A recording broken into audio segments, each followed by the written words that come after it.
નમસ્કાર મિત્રો, આજે સૌથી મોટા અગત્યના તમામ મિત્રો માટે સમાચાર। આજે 14 મોટા સમાચાર દરેક મિત્રો માટે ખૂબ અગત્યના રહેવાના છે। મહિલાઓ માટે મોદીજીએ ખોલ્યો પટારો, મોટી જાહેરાતો થઈ, મોટા સમાચાર। 22 રાજ્યોમાં ભારે એલર્ટ, ભારે આગાહી, 3 કલાક ગુજરાતમાં ધબધબાટી, મોટા સમાચાર। રેશન કાર્ડ ધારકોને મોટી ચેતવણી, ધોરણ 10 અને ધોરણ 12ના વિદ્યાર્થીઓ, મોટા સમાચાર। ખેડૂતોને 20,000 રૂપિયા, ભૂપેન્દ્ર પટેલની મોટી જાહેરાત। ફાસ્ટેગ નવો નિયમ, મોટી જાહેરાત।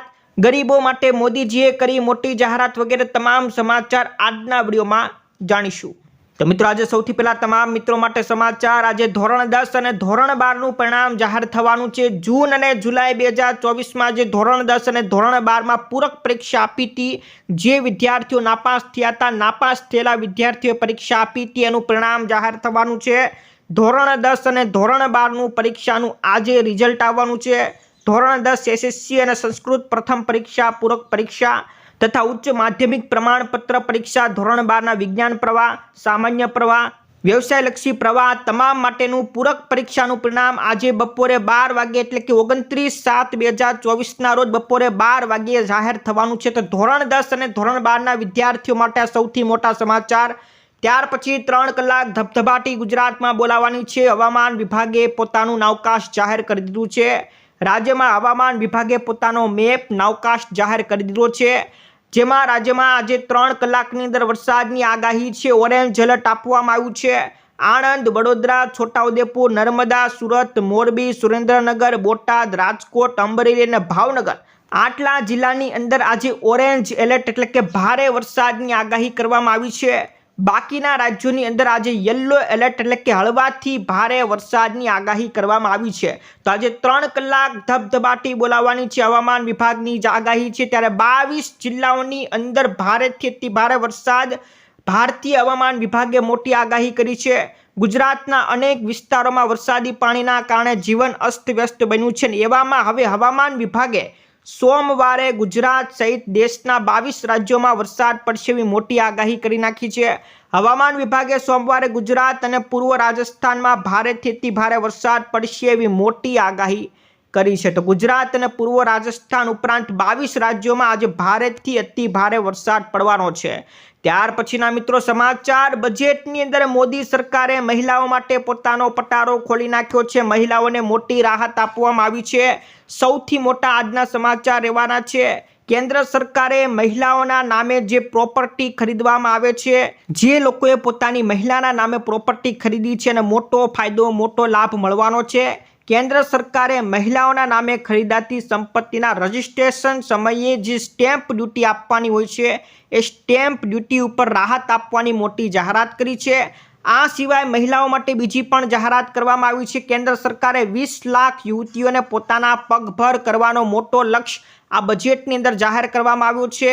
નાણામંત્રીના જણાવ્યા પ્રમાણે આ સમયે એવી ઘણી મહિલાઓ છે જેમની પાસે આવડત નથી, ગમતી નોકરીઓ નથી મળતી, જેને ધ્યાને રાખીને કેન્દ્ર સરકારે આ વખતે મોટી સંખ્યામાં મહિલાઓને શિક્ષિત કરવાની મોટી જાહેરાત કરી છે। તો બજેટમાં મોદીજીએ પોતાનો મહિલાઓ માટે રાહતનો પટારો ખોલી નાખ્યો છે। મહિલાઓને આ વખતે મોટા લાભો મળશે, તો મોટી જાહેરાત કરવામાં આવી છે। ત્યાર પછી બજેટની અંદર કઈ વસ્તુ સસ્તી થઈ, કઈ વસ્તુ મોંઘી થઈ, એને લઈને મોટા સમાચાર।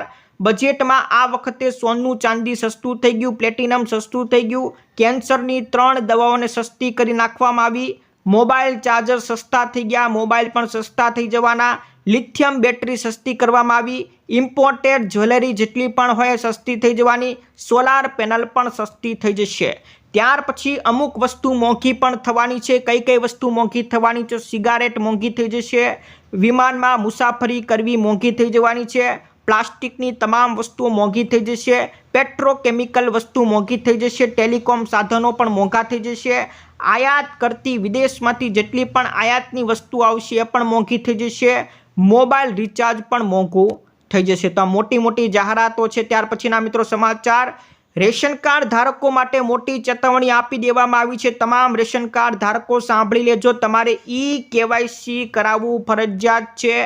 ડિજિટલ ઇન્ડિયાના પહેલેથી KYC કરવાની પ્રક્રિયા સરકારે ફરજિયાત કરી દીધી છે। સરકારે તમામ લોકોને KYC કરવાની પ્રક્રિયા ફરજિયાત કરી છે। ઈ કેવાયસી કરવાની મદદથી યોગ્ય લાભાર્થીઓની ઓળખ કરી શકાય છે અને તેમને સબસિડીનો લાભ અપાઈ શકાય છે. જે લોકો નકલી છે, ડુપ્લિકેટ રાશન કાર્ડ ચલાવે છે, એ લોકોને કાઢવા માટે આ ઈ કેવાયસી કરવાની પ્રક્રિયા શરૂ કરવામાં આવી છે. તેથી ફરજિયાતપણે રેશન કાર્ડ ધારકોએ ઈ કેવાયસી કરાવવું પડશે. સરકારે મોટી ચેતવણી આપી છે. ઈ કેવાયસીની પ્રક્રિયા તમે માય રાશન એપ્લિકેશનની અંદરથી પણ કરી શકો છો. તમારા મોબાઈલની અંદર માય રાશન એપ્લિકેશન ડાઉનલોડ કરી લેજો. એમાંથી પણ તમે ઈ કેવાયસી કરાવી શકશો. ત્યાર પછીના મિત્રો, ફાસ્ટેગને લઈને નવો નિયમ જાહેર કરવામાં આવ્યો છે. ફરી એકવાર સરકારે નવો નિર્ણય જાહેર કરી નાખ્યો છે. National highway authority of India એટલે કે NHAI દ્વારા એક નવો નિર્ણય ફરીથી લાગુ કરવામાં આવ્યો છે, જેમાં હવેથી વાહનોમાં ફાસ્ટેગ નહીં લગાડો તો તેમની પાસેથી હવે ડબલ ટોલ ટેક્સ વસૂલવામાં આવશે. જો તમારા વાહનમાં ફાસ્ટેગનું સ્ટીકર નહીં હોય તો તમારી પાસેથી હવે ડબલ ટોલ ટેક્સ વસૂલવામાં આવશે. આની પાછળ કારણ પૂછવામાં આવ્યું તો આનું કારણ એવું છે કે ફાસ્ટેગ ના લગાવવાથી ટોલ પ્લાઝા ઉપર બિનજરૂરી વિલંબ થાય છે, જેના કારણે લાઇનમાં રહેલા અન્ય વાહનોને પણ મુશ્કેલી પડે છે. અને આ કારણે જ હવે તમારે ફરજિયાતપણે ફાસ્ટેગ લગાવવું પડશે. નહીં લગાવો તો હવે તમારે ડબલ ટોલ ટેક્સ વસૂલવો પડશે. તો ફાસ્ટેગને લઈને નવો નિર્ણય જાહેર કરવામાં આવ્યો છે. ત્યાર પછીના મિત્રો સમાચાર, કૃષિ મંત્રીએ ખેડૂતો માટે મોટી જાહેરાત કરવામાં આવી છે. ખેડૂતોને 20,000 રૂપિયા આપવામાં આવશે. મોટી જાહેરાત છે. કૃષિ મંત્રી રાઘવજી પટેલે કહી દીધું કે જે ખેડૂતો શાકભાજીની પ્રાકૃતિક ખેતી કરતા હોય એવા તમામ ખેડૂતોને 20,000 રૂપિયા પ્રતિ હેક્ટરની સહાય કરવામાં આવશે. જે ખેડૂતો બિયારણ, પ્રાકૃતિક ઇનપુટ ખેતીનો ખર્ચ અથવા તો શાકભાજીની પ્રાકૃતિક ખેતીને પ્રોત્સાહન મળે એ માટે હવે સરકાર મહત્તમ 20,000 રૂપિયા પ્રતિ હેક્ટરની સહાય જે ખેડૂતો પ્રાકૃતિક ખેતી કરે છે એમને આપવામાં આવશે. આ યોજનાના અમલીકરણ માટે રાજ્ય સરકાર દ્વારા અંદાજપત્રમાં 1,000 લાખ રૂપિયાની રકમ પણ ફાળવવામાં આવી છે. તો કૃષિ મંત્રીએ ખેડૂતો માટે મોટી જાહેરાત કરી દીધી છે. પ્રાકૃતિક ખેતી કરતા ખેડૂતોને 20,000 રૂપિયા આપવામાં આવશે. ત્યાર પછીના મિત્રો, આ તરફ નીતિન ગડકરી દ્વારા પણ ફરીવાર મોટી જાહેરાત કરવામાં આવી છે. હવે સંપૂર્ણપણે ટોલ નાકા બંધ કરવાનો નિર્ણય ફરીથી શુક્રવારે આપી દીધો છે. કેન્દ્રીય માર્ગ પરિવહન મંત્રી નીતિન ગડકરીએ ફરીવાર એક મોટો નિર્ણય લીધો છે. સેટેલાઇટ ટોલ કલેક્શનની સિસ્ટમની જાહેરાત કરવામાં આવી છે. તેમણે શુક્રવારે 26 જુલાઈએ જાહેરાત કરી કે સરકાર હવે ટોલ નાબૂદ કરવા જઈ રહી છે અને એને સ્થાને સેટેલાઇટ આધારિત ટોલ કનેક્શન સિસ્ટમ ટૂંક સમયમાં લાવવામાં આવશે. આ સિસ્ટમની અંદર તમારા બેંક ખાતામાંથી સીધા જ પૈસા કાપી લેવામાં આવશે. હવે તમારે ટોલ નાકે ક્યાંય પણ ઊભું રહેવું નહીં પડે. ચાલુ વાહને તમારી નંબર પ્લેટમાંથી સીધા જ પૈસા કાપી લેવામાં આવશે અને જેટલા અંતરની મુસાફરી તમે હાઈવે ઉપર કરી છે એટલો જ ચાર્જ તમારી પાસેથી વસૂલવામાં આવશે. તો હવે સેટેલાઇટ આધારિત સિસ્ટમ ટૂંક સમયમાં લાગુ થઈ જશે. નીતિન ગડકરી દ્વારા મોટી જાહેરાત કરવામાં આવી છે. ત્યાર પછી બજેટમાં બીજી એક મોટી જાહેરાત મોદીજીએ કરી નાખી. મોદીજીએ ગરીબો માટે એક મોટી જાહેરાત કરી છે. મોદી સરકારે PM ગરીબ કલ્યાણ યોજનાને વધુ 5 વર્ષ સુધી લંબાવી દીધી છે. આ યોજનામાં ગરીબોને દર મહિને 5 કિલો મફત અનાજ આપવામાં આવે છે. ત્યારે હવે સરકારે વધુ 5 વર્ષ આ યોજનાને લંબાવી છે. તેથી ગરીબોનું પેટ હજી પણ 5 વર્ષ સુધી ભરાતું રહેશે. મોદી સરકારે ગરીબો માટે આ મોટી જાહેરાત કરી છે. ત્યાર પછીના મિત્રો સમાચાર, ઠાકોર સમાજને લઈને ભૂપેન્દ્ર સરકારે મોટો નિર્ણય કર્યો છે. રાજ્ય સરકારે એક શબ્દ ઉપર પ્રતિબંધ મૂકી દીધો છે. આ શબ્દ છે ઠાકરડા શબ્દ. સામાજિક ન્યાય અને અધિકારિતા વિભાગે ઠાકરડા શબ્દના ઉપયોગ ઉપર પ્રતિબંધ મૂકવામાં આવ્યો છે. આ શબ્દના પ્રયોગથી રાજ્યમાં 6 જ્ઞાતિઓ પર સીધી અસર થવાથી આ નિર્ણય લેવામાં આવ્યો છે, જેથી હવેથી ઠાકરડા શબ્દને બદલે ઠાકોર શબ્દનો ઉપયોગ કરવાનો રહેશે.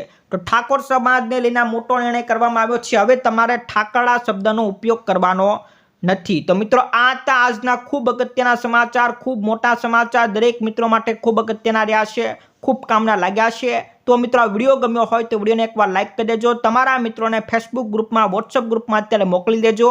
તો આજ માટે વિદાય લઈએ છીએ. ફરી મળીશું આવતા વિડીયોમાં. જય જવાન, જય કિસાન.